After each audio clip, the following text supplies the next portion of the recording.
The bridge of the Terran cruiser Valiant was quiet except for the soft hum of computers. Captain Jake Morrison stood near the main screen, watching the stars drift by. His ship was 3 weeks into a routine patrol, checking the outer edges of human space for anything unusual. So far, the journey had been peaceful and boring. Jake was a tall man with gray hair and tired eyes. He had been in space for 20 years, ever since Earth made contact with alien races. He remembered the day when humans learned they were not alone in the universe. It had changed everything. Now humans had ships that could travel faster than light, weapons that could destroy planets and friends and enemies among the stars. Lieutenant Sophie Grant sat at the communications station, her fingers moving across the controls. She was young, only 25, with bright eyes and quick hands. She had joined the Terran Defense Fleet because she wanted to see the galaxy. Most days she just listened to empty space and filed reports. Then everything changed. The computer beeped loudly and Sophie jumped in her seat. She looked at her screen and her face went pale. Her hands shook as she pressed buttons, trying to understand what she was seeing. "Captain," Sophie said, her voice tight, "we are picking up a signal." "It is a distress call." Jake walked over to her station. "Where is it coming from?" Sophie pulled up a star map. "About 6 hours away at full speed." "But Captain, this signal is old." "Really old." "It is using protocols from before humans even went to space. This is a universal distress code that the Galactic Council created thousands of years ago." Commander Alex Turner looked up from the tactical station. He was a muscular man with a square jaw and serious expression. "Alex, can you identify the ship?" The Krell Dominion had ruled their section of space for 300 years. They had crushed rebellions, destroyed fleets, and made entire species disappear. Their military was the largest in the known galaxy. Their ships were built to intimidate and overwhelm. When Krell warships appeared in a system, smart people ran away. Captain Krell Nash had commanded warships for 50 years. He had fought in 30 battles and never lost. He looked at the 7 human ships on his tactical display and felt only mild irritation. These newcomers were foolish. They would learn their place soon enough. He knew about humans, of course. Everyone in the galaxy had heard about Earth by now. It was classified as a Class 12 death world, which meant the planet should have been impossible for intelligent life to evolve. The gravity was twice what most species considered normal. The atmosphere had too much oxygen. The weather swung from deadly heat to killing cold. There were volcanoes, earthquakes, hurricanes, and animals that could tear apart most galactic citizens. But Krell Nash did not fear humans. Yes, they came from a harsh world. Yes, they were physically strong. But physical strength meant nothing in space combat. Battles were won with superior technology, better tactics, and overwhelming firepower. The Krell had all three. He turned to his weapons officer. "Target their lead ship. Fire a warning shot. Let them see what real power looks like." The Krell flagship, a massive dreadnought called Conqueror, unleashed a plasma barrage. Blue energy bolts screamed through space toward the Valiant. Each shot carried enough power to vaporize a small asteroid. The attack was designed to scare the humans into running away. On the Valiant's bridge, alarms blared. "Incoming fire!" Alex shouted. Impact in 5 seconds. Jake gripped his chair. "All power to forward shields. Hold position." The plasma bolt slammed into the Valiant's shields. Blue light washed over the bridge as energy dissipated across the protective barrier. The ship shook, but not much. The crew barely moved in their seats.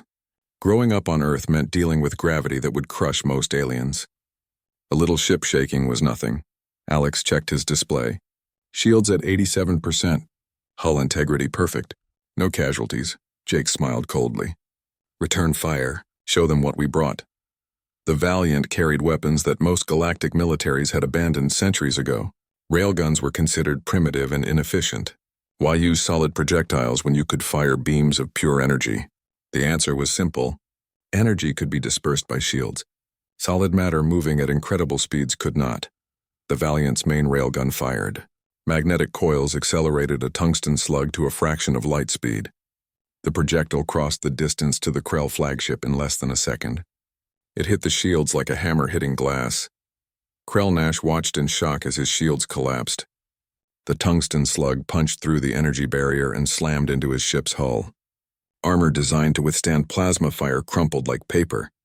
The projectile buried itself deep in the ship's structure, tearing through 3 decks before stopping.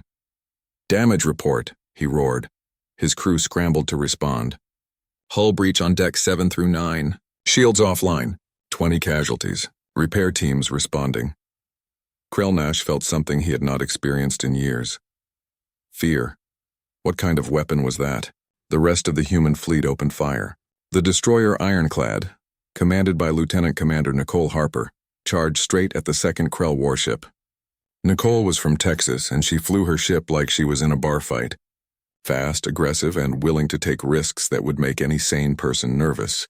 She brought the Ironclad within 500 meters of the enemy ship. Galactic military doctrine said ships should fight from thousands of kilometers away. Safe distance meant you could maneuver and retreat if needed. Nicole did not care about doctrine. She wanted to hit the enemy where it hurt. The Ironclad's point defense cannons tore into the Krell warship. The small rapid-fire weapons were designed to shoot down missiles and fighters. At this range, they shredded the enemy's sensor arrays and weapon ports. The Krell ship tried to turn away, but Nicole stayed with it, her ship dancing through space like a boxer in the ring. The Krell commander panicked and fired every weapon he had. Energy beams slashed through space, missing the Ironclad by meters. Nicole pulled maneuvers that subjected her crew to forces that should have knocked them unconscious. In most species, the blood would have drained from their brains and they would have passed out. But humans evolved on a high-gravity world. Their hearts were stronger, their blood vessels tougher. They could take punishment that would kill anyone else. The frigate Relentless approached from a different angle. Captain Henry Brooks had served in Earth's submarine fleet before joining the Space Service. He understood stealth and patience. While the other human ships drew attention, Henry positioned his ship behind the third Krell warship. The Relentless carried torpedoes loaded with nuclear warheads. Atomic weapons were banned by galactic law. Most species considered them barbaric and excessive. Humans had signed the treaties promising not to use nuclear weapons in offensive wars, but the treaties allowed them for self-defense. And protecting innocent refugees definitely counted as self-defense. Henry waited until he had a perfect shot. Then he fired 6 torpedoes in rapid sequence. The Krell point defense systems tried to intercept them, but there were too many coming too fast. 4 torpedoes got through. The nuclear explosions lit up space like new suns being born. The Krell warship's shields absorbed the first blast but collapsed under the second. The third and fourth explosions tore into the hull, ripping the massive ship apart. Secondary explosions rippled through the vessel as ammunition and fuel ignited. Krell watched one of his ships die and felt ice in his stomach. This was impossible. Humans were supposed to be weak. They were newcomers with primitive technology. How were they winning? The answer was simple but terrifying. Humans did not fight like other species. Most galactic races had evolved on gentle worlds with moderate gravity and few natural predators. They built weapons based on mathematical models and theoretical combat scenarios. Their military tactics were designed to minimize casualties and preserve expensive equipment. Humans were different. They came from a world that tried to kill them every day. They had evolved as hunters and survivors. Their weapons were built to cause maximum damage. Their tactics assumed every fight could be their last. They did not care about preserving ships or following doctrine. They cared about winning. Commander Alex Turner coordinated the human fleet with cold efficiency. He sent targeting data to all ships, making sure they focused fire and did not waste ammunition. He predicted Krell movements and positioned his forces to cut off escape routes. He had studied every major battle in human history, from ancient naval warfare to modern space combat. He knew how to hurt the enemy. Jake watched the battle unfold and felt grim satisfaction. The Krell had picked this fight. They had refused to stop hunting innocent refugees. Now they were learning a hard lesson. Earth might be new to the galactic community, but humans had been fighting wars since before recorded history. They were very, very good at it. The second Krell warship tried to retreat. Its commander realized the fight was lost and wanted to escape with his ship intact. But Nicole Harper had other ideas. The Ironclad pursued relentlessly, firing railgun rounds that crippled the enemy's engines. Without propulsion, the Krell ship drifted helplessly in space. Krell knew he had only one chance. He opened a channel to all human ships, and his voice was no longer arrogant. It was afraid. Human fleet, this is Captain Krell. I surrender. We surrender. Please cease fire. Jake looked at the damaged Krell ships on his screen. They were beaten, their weapons offline, their crews terrified. He could finish them off easily. Part of him wanted to. These were the same ships that had been hunting civilian refugees for sport. They deserved destruction. But Jake was not a murderer. He was a protector. All ships cease fire. Hold your positions. The human fleet stopped shooting, but they kept their weapons charged and ready. Jake opened a channel to Krellnash. Your surrender is accepted. Power down all weapons and engines. Prepare to be boarded. Any attempt to restart your systems will be treated as hostile action. Do you understand? Yes, Krellnash said quietly. We understand. Jake turned to Sophie. Get me a channel to the Valanthi ship. Let them know they are safe now. Sophie worked her controls, then looked up with tears in her eyes. Captain, they are responding. They are saying thank you over and over. They thought they were going to die. Jake felt the tension drain from his shoulders. Tell them help is on the way. We will get them to safety. The battle was over. The Krell had learned that humans could fight. But more importantly, they had learned that humans would fight to protect others. The galaxy was about to discover what it meant when the Deathworlders answered a distress call. The Valanthi refugee ship was called Hope's Journey, which seemed fitting given what its passengers had endured. The vessel was 300 years old, originally designed to carry colonists to new worlds. Now it limped through space with failing engines, damaged hull plating, and life support systems running on backup power. Jake brought the Valiant alongside the damaged ship carefully. Through the viewscreen, he could see holes in the hull where Krell weapons had struck.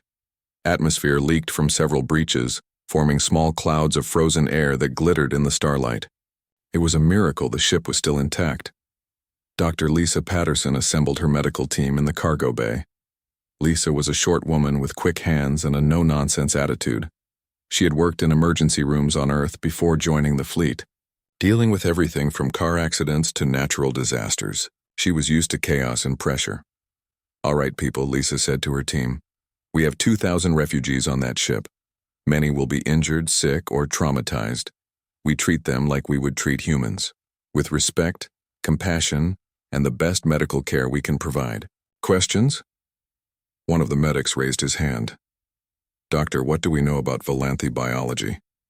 Will our medical equipment work on them?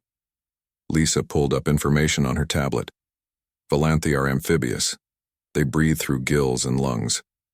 Their body chemistry is similar enough to ours that most of our medicines should work, though we will need to adjust dosages. They are more fragile than humans, so be gentle, and they communicate partially through skin color changes, so watch for patterns. Pale blue means fear, dark blue means pain, green tints mean they are relaxed.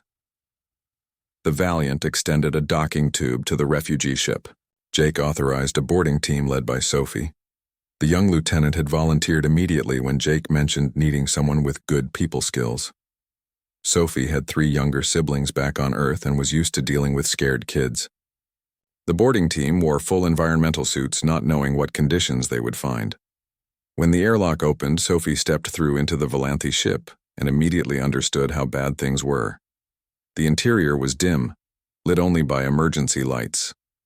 The air was cold enough that Sophie could see her breath inside her helmet. Water dripped from pipes and the deck was slick with condensation. The walls showed scorch marks from internal fires that had been barely contained. But worse than the physical damage was the fear. Valanthi families huddled together in groups, their skin showing pale blue and white patterns. Children clung to their parents. Everyone was thin from rationing food. Many showed injuries that had not been properly treated. A Valanthi elder approached Sophie cautiously. The alien was tall and thin, with large eyes and smooth blue skin. It wore robes that had once been fine but were now torn and dirty. When it spoke, its voice came through Sophie's translator as melodic but weak. Are you the humans? Are you really here to help us? Sophie removed her helmet so the Valanthi could see her face. Yes. We heard your distress signal. The Krell have been dealt with. You are safe now. The elder's skin rippled with color changes that Sophie's translator identified as relief, mixed with disbelief. We sent that signal days ago. The Galactic Council said they would help, but no one came. We thought we would die out here. Well, we came, Sophie said firmly. And we are getting you all off this ship. My medical team will treat the injured. We have food, water, and warm blankets. Can you help me organize the evacuation? The elder introduced himself as Soreleth. He was the ship's spiritual leader and had been trying to keep people calm during the crisis. Sophie quickly realized he was exhausted. The old Valanthi had not slept in days, spending all his time comforting others and organizing the refugees. Soraleth led Sophie through the ship, showing her the worst areas. One section had lost pressure completely and was sealed off. 30 people had died there before emergency bulkheads closed. The medical bay was overwhelmed with injured who had no medicine or proper equipment to help them. Sophie immediately called for more medical teams. Within minutes, Lisa and her staff were moving through the ship. They set up triage areas, identified the most critical patients, and began treatment. The Valanthi watched in amazement as the humans worked with practiced efficiency.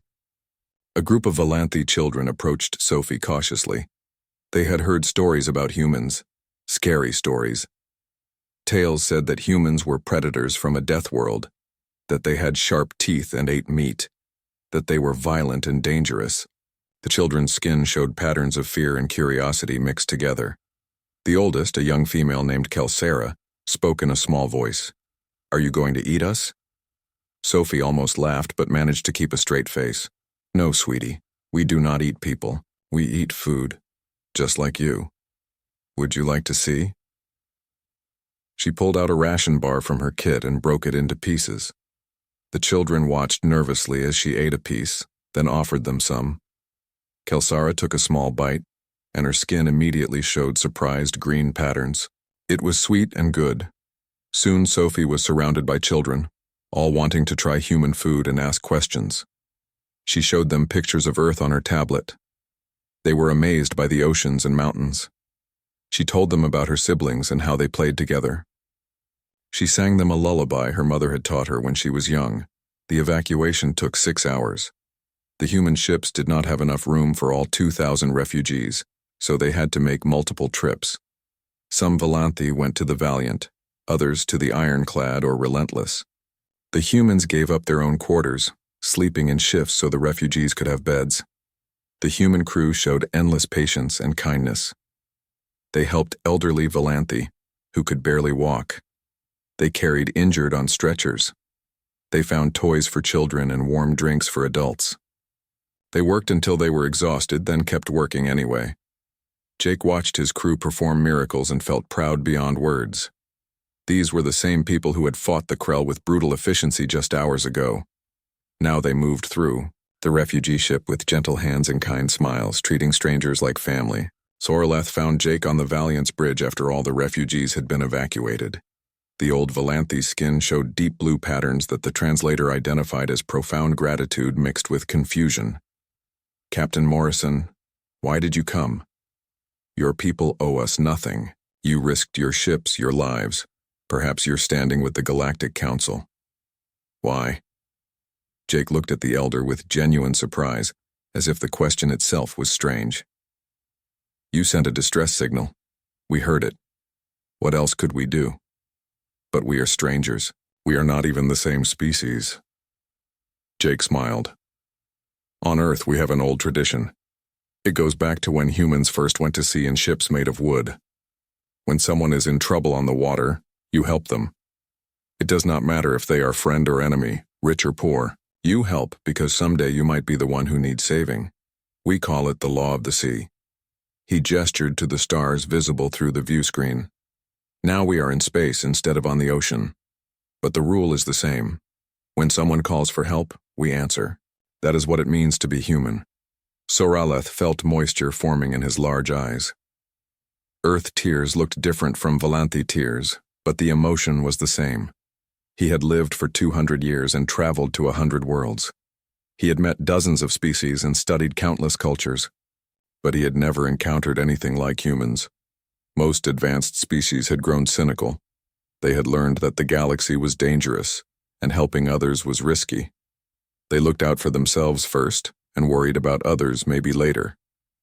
The Galactic Council talked about justice and compassion, but rarely acted on those principles. But humans were different. They still believed. They still cared. They came from a world that tried to kill them every day, but instead of becoming hard and cruel, they had learned to take care of each other. They had brought that lesson to the stars. It was terrifying and wonderful at the same time. Terrifying because warriors this capable could be extremely dangerous. Wonderful because they used their strength to protect the weak instead of exploiting them. The galaxy had no idea what was coming. The Deathworlders had arrived and they were heroes. News of the battle traveled faster than light itself. Within hours, every government in the galaxy knew what had happened. A small human fleet had defeated 3 Krell warships and rescued 2,000 Valanthi refugees. The story spread through news networks, diplomatic channels, and secret intelligence reports. On Earth, people watched the footage captured by the Valiant's external cameras. They saw their ships charging into battle against enemies twice their size. They saw railgun rounds tearing through Krell shields. They saw nuclear torpedoes lighting up space. And they saw their people helping frightened refugees with gentle hands and kind words. Public reaction was overwhelming support. People flooded social media with messages praising the fleet. They called Jake Morrison a hero. They sent care packages to the crews. They demanded their government give medals to everyone involved. Earth's population was proud of what their people had done. But Earth's government had a more complicated reaction. Admiral Richard Cole sat in his office at Defense Command, reviewing the same footage for the 10th time. He was a gray-haired man who had been in the military for 40 years. He had fought in Earth's last major war before first contact, and he understood both the glory and the cost of combat. Richard was torn. On one hand, he was incredibly proud of Morrison and the other captains. They had shown courage, tactical brilliance, and compassion. They had saved innocent lives and demonstrated that Earth's military could compete with any force in the galaxy. The defense fleet had trained them well. On the other hand, they had disobeyed direct orders. Earth Command had specifically told all ships to stand down and return to their patrol routes. The captains had ignored those orders and started a fight with the Krell Dominion. Now Earth had to deal with the consequences. The Krell government had sent formal complaints to Earth and the Galactic Council. They accused humans of unprovoked aggression and demanded that Jake Morrison and the other captains be arrested and handed over for trial. They claimed the refugees were criminals and that human interference was illegal. The Galactic Council called emergency sessions.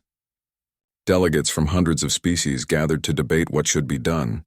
Some praised the humans for their courage. Others condemned them for violence. Many were simply scared of what this meant for the future. For decades, the Krell had been bullies. They conquered weak species, took what they wanted, and ignored galactic law. The Council had done nothing because they were afraid. The Krell military was too powerful to challenge.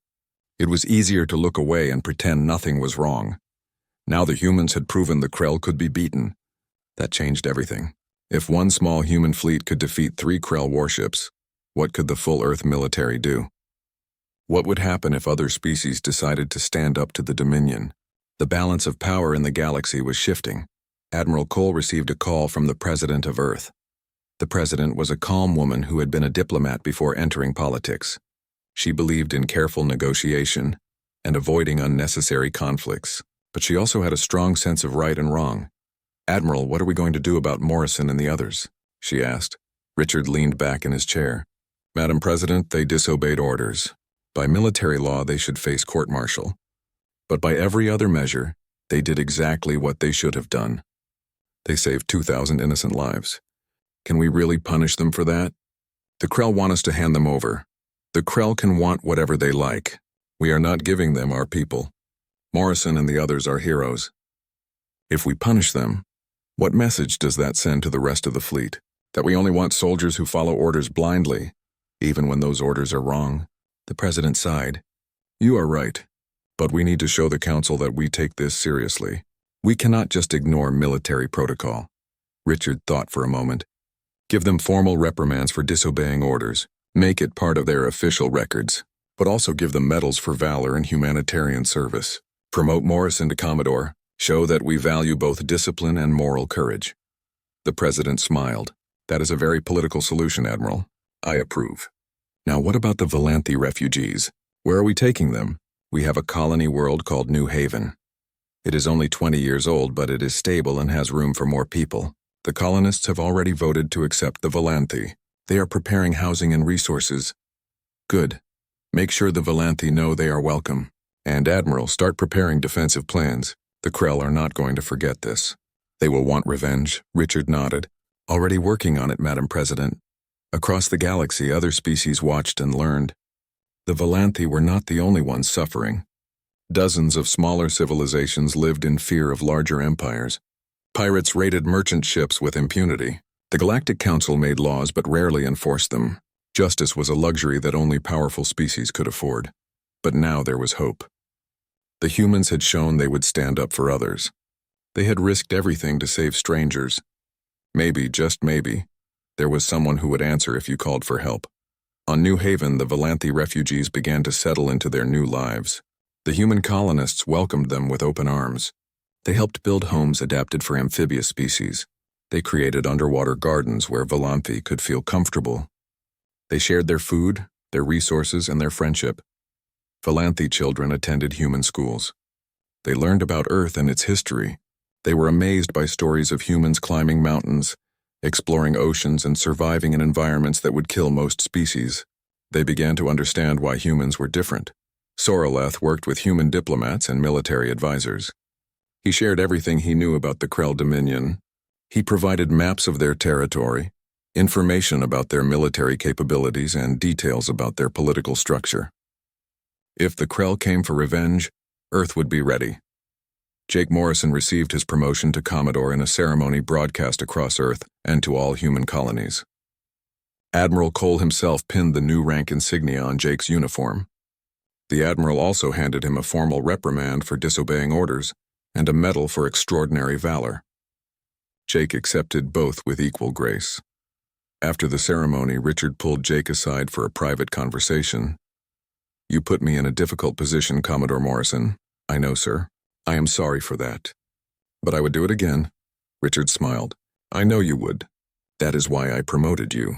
The fleet needs officers who understand that rules exist to serve people, not the other way around. Officers who will do the right thing even when it is hard." "Thank you, sir." Richard's expression became serious. "But understand this.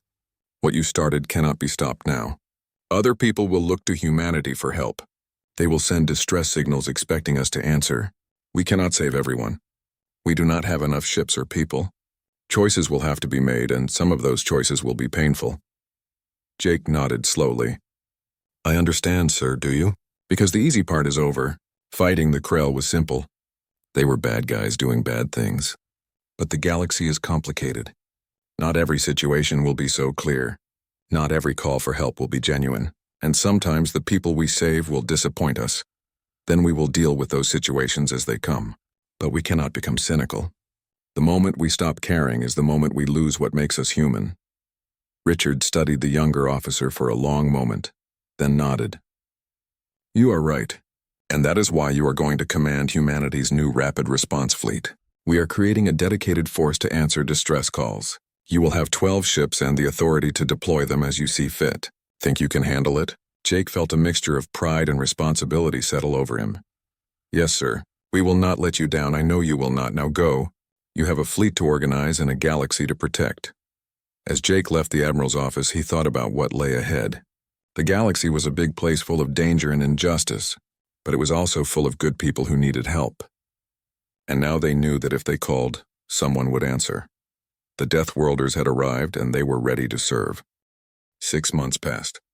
The galaxy slowly adjusted to the new reality that humans represented. Some species saw them as heroes, others saw them as dangerous meddlers. The Krell Dominion saw them as enemies and began planning revenge. But everyone agreed on one thing. Humanity had changed the rules. Jake Morrison now commanded the Terran Rapid Response Fleet. His flagship was still the Valiant, but he now had 11 other ships under his command. Each vessel was crewed by volunteers who believed in the mission. They were not the biggest fleet in human space, but they were the most dedicated. The fleet had responded to 17 distress calls in those 6 months. Most were minor emergencies. A cargo ship with engine failure, a research station running out of supplies, a colony dealing with a natural disaster. The human crews helped everyone they could, building a reputation for reliability and compassion. But not every call was genuine. Twice the fleet arrived to find pirates trying to lure them into ambushes. Both times the pirates learned the hard way that humans did not fall for simple tricks. The attempted ambushes became warnings to other criminals. Do not mess with human rescue operations. On a quiet evening, Sophie Grant sat in the Valiant's observation lounge, looking out at the stars. She was off duty, enjoying a rare moment of peace. The past 6 months had been exhausting but fulfilling. Every time they helped someone, she felt like they were making a real difference. Alex Turner joined her carrying 2 cups of coffee. "Mind if I sit? Please do." Sophie accepted the coffee gratefully. "You cannot sleep either?" "Too much on my mind." Alex sat down and stared out the window. "We have been doing good work. But I keep wondering when the other shoe will drop." "What do you mean?" "The Krell. They have been too quiet. We embarrassed them 6 months ago. Destroyed their ships, saved the people they were hunting. They are not the type to forgive and forget. They are planning something." Sophie nodded slowly. "I have been thinking the same thing. Intelligence reports say they are building new warships, bigger and more heavily armed than anything they had before." Before Alex could respond, the intercom crackled to life. "All senior officers to the bridge. We have received a priority distress signal." Sophie and Alex abandoned their coffee and rushed to the bridge. Jake was already there, studying the tactical display. His face was grim.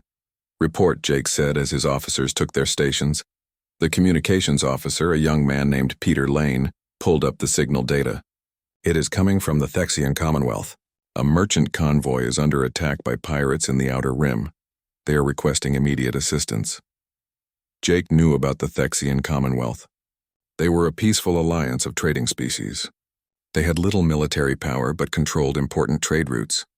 Their merchants carried goods between hundreds of worlds, and they treated everyone fairly regardless of species. "How many pirate ships?" Alex asked. 8 confirmed. "Unknown class. The convoy has 12 merchant vessels with light defensive weapons. They are outgunned and cannot escape. Time to reach them?" Jake asked. 4 hours at maximum speed.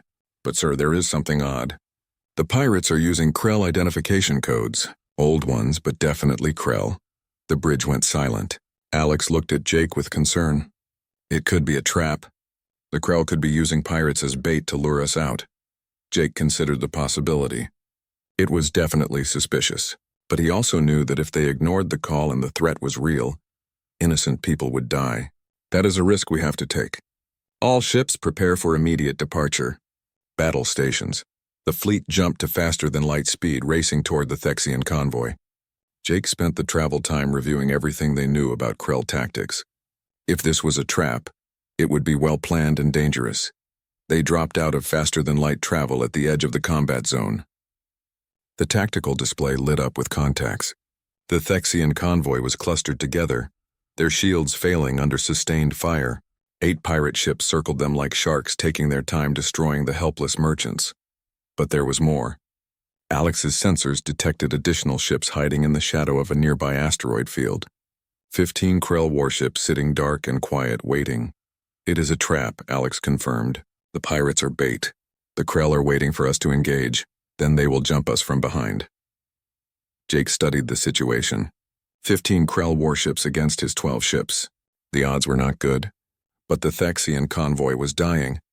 He could already see one merchant vessel's shields fail. Pirates were boarding it, and screams came through the open communication channels. Sophie looked at Jake with worry.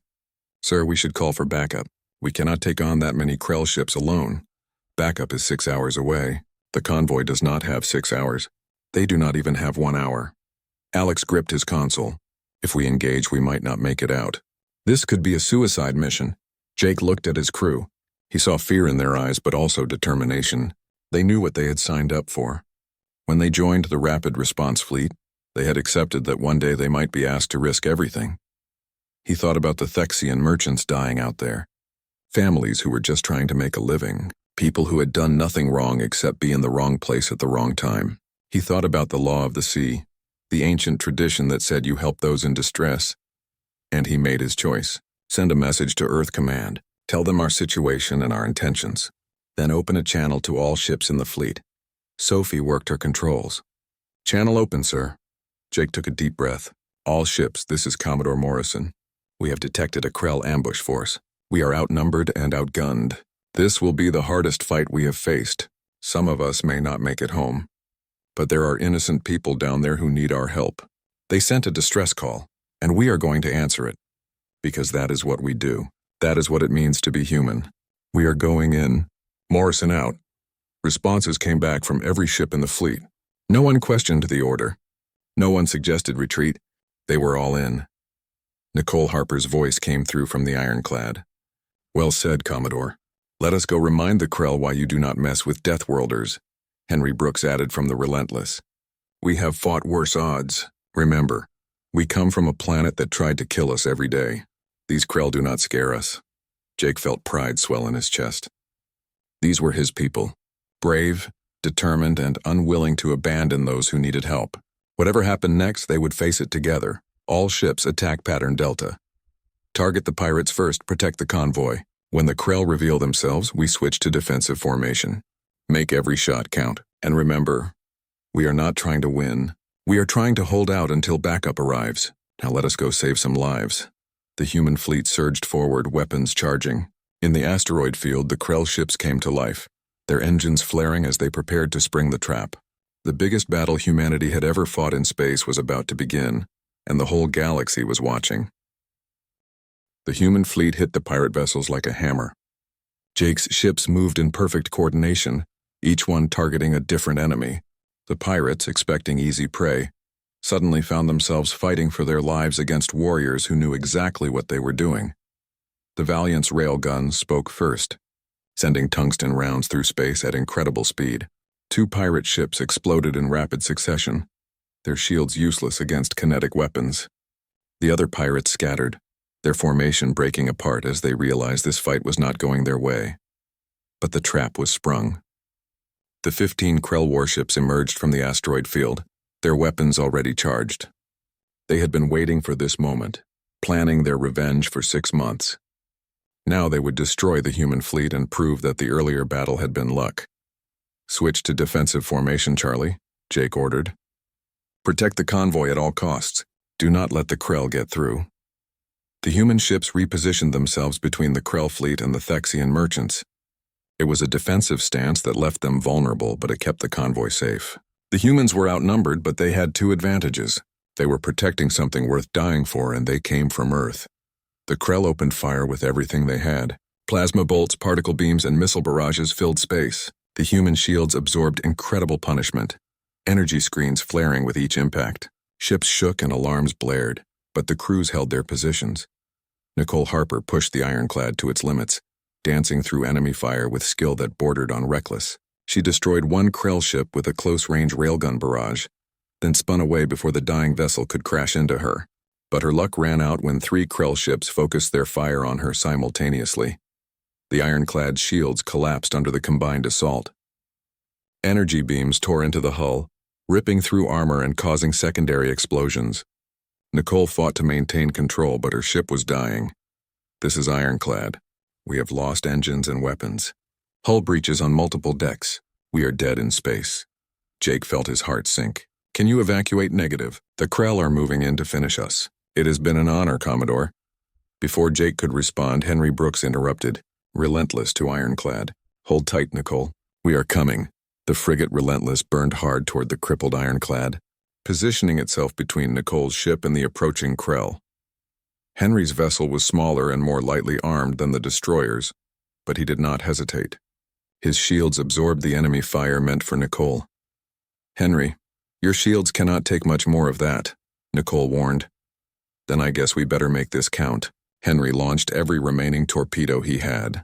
The nuclear warhead streaked toward the Krell ships, and at least 4 found their targets. Explosions lit up space, and 2 Krell warships were destroyed completely. But the Relentless paid the price.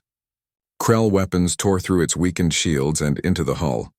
Henry's last words came through the communication channel. Tell my wife I love her. Then the Relentless exploded in a ball of fire. The bridge of the Valiant went silent. Sophie had tears running down her face. Alex's hands were clenched so tight his knuckles were white.